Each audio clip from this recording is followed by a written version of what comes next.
Alright YouTube, what's going on? Welcome back to the channel.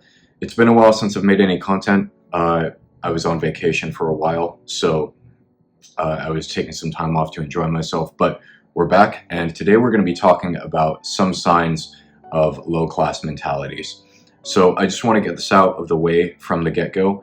I'm only making this video as food for thought, and I'm going to miss a few things, so if you feel like I've missed anything in this video, please leave a comment down below as to what you would add to this list. However, this video is not made to offend anyone. So if you feel offended, just understand that that is not my intent.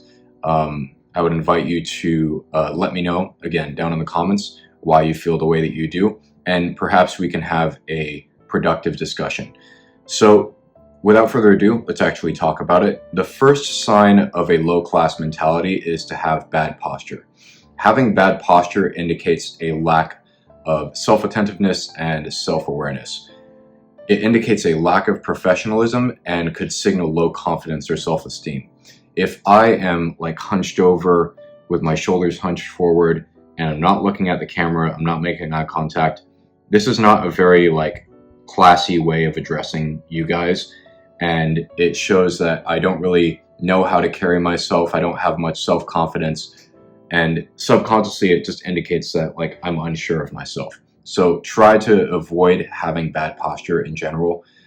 Sit up straight, stand up straight, hold your head up high, and carry yourself like you mean it. Carry yourself like you are someone of worth, because you are.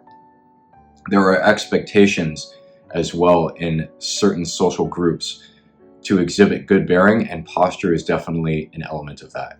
These things are subconsciously linked to lower social standing.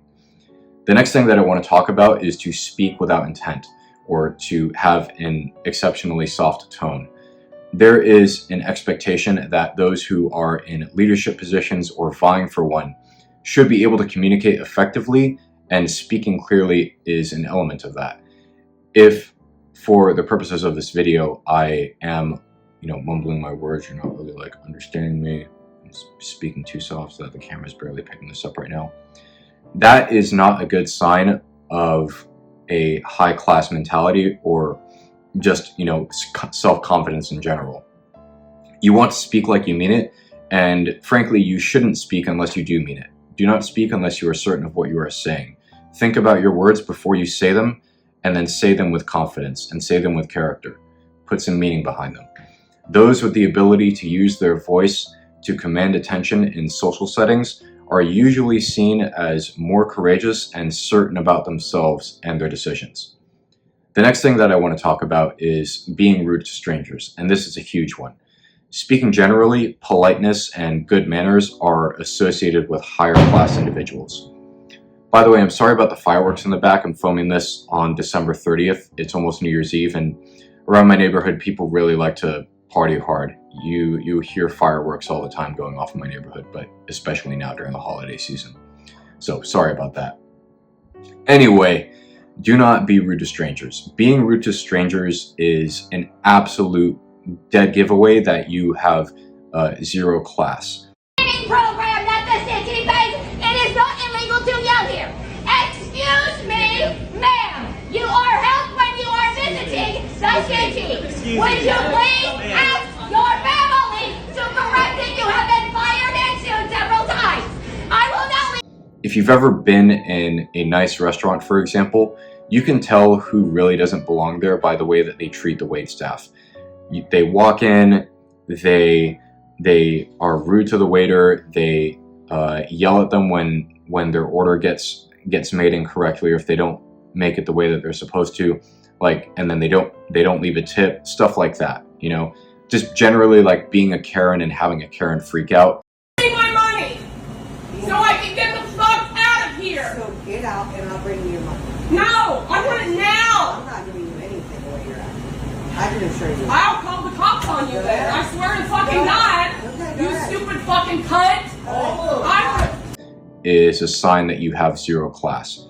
Rudeness signals a lack of self-control and a disregard for the guidelines of etiquette, because whether or not you like to admit it, whatever room you walk into, there are obviously, or there are written rules for the way you're supposed to behave, and there are unwritten rules for the way you're supposed to behave. If you are walking into a theater, for example, and you're about to go watch a movie, even though it may not explicitly say it, there are unwritten expectations for the way that you're supposed to behave, as in not speaking loudly during the movie, not throwing your popcorn all over the seats and, making the theater staff do more work, stuff like that. And then there are obviously the written expected rules to follow as well, like, not pulling your phone out on full brightness and while the movie's playing. That kind of stuff distracts from the movie. It's extremely rude to the other people in the theater, and it in general is just like very, very annoying to everyone around you and is an inconvenience to everyone around you, and that is a surefire sign that you have zero class. The next thing that I want to talk about is buying an expensive item and then looking down on people who cannot afford the same. Doing this is also a surefire sign of insecurity and status anxiety. People who do this are unconsciously revealing their true social status, and they are attempting to mask that with whatever material item they've acquired. People who are actually high class or of a greater social status don't feel the need to openly and obnoxiously display their wealth or put others down based on materialism. You see this a lot in the watch world, because for those who don't know, this is primarily a watch channel. I make wristwatch content most of the time. I'm wearing my Tudor Pelagos 39 right now, and I'm very passionate about watches, and I've spent a lot of time around the watch space. But if you spend any time in places like Reddit or going around to watch events and meeting other collectors, every now and then you'll come across individuals who are of a certain mentality, who believe that because they own a certain model from a certain brand, that they are just automatically a better person than you are, or that they are higher class than you are because perhaps they own an Audemars Piguet and you only own a Rolex. I say only own a Rolex because owning a Rolex is quite an achievement. But stuff like that. Let's say you own a standard Seiko and they own a Grand Seiko. Chances are they're probably not going to look down on you, but if they do, that is a surefire sign that they do not have any amount of class in them, and they're just a watch snob, or a snob in general. But beyond that, people who are actually of a high class or of greater social status don't feel the need to flaunt their wealth and show it off as if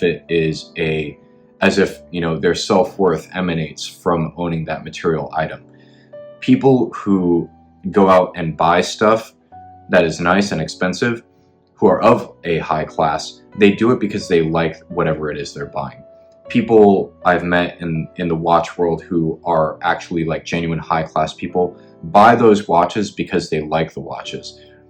It's not because they are trying to signal to others that they are the coolest person in the room or anything like that. It's not about that to them. It's not about status to them. It's intrinsic.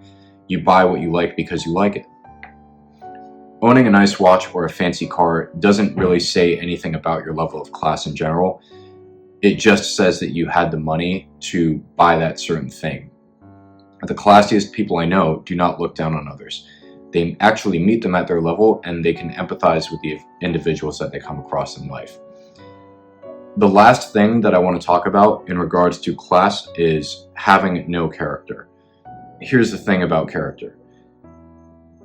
People who are of high class have character because they do the right thing even when no one is looking. If you are confused about what the right thing is, understand this. You need to do things that lead to positive outcomes for other people. In other words, you need to help people, or at least not hurt them. Now, there have been discussions across the centuries, from philosophers to regular people, about what the right thing is. But I would sum it up by saying one thing from Marcus Aurelius: stop arguing about what a good man is and be one. That to me is a call to action. It is a call to get off of the armchair and actually go out into the world and do what we know in our hearts is the right thing to do. So in general, to summarize, being high class is about more than just the whiskey that you drink or the brand of suit that you wear or the watch that's on your wrist. Being high class is more so about who you are as a person and what you value on the inside, what your core values are. If you have a set of core values, stick to those even when it is inconvenient. That is going to be it for this video. Again, I hope you guys enjoyed, and I want to hear your guys' thoughts down in the comments below, especially if you think I missed something or if you disagree with anything on this list. I hope that we can have a productive and respectful discussion down in the comments. So yeah, I'm looking forward to seeing those. Take care, guys, and Happy New Year.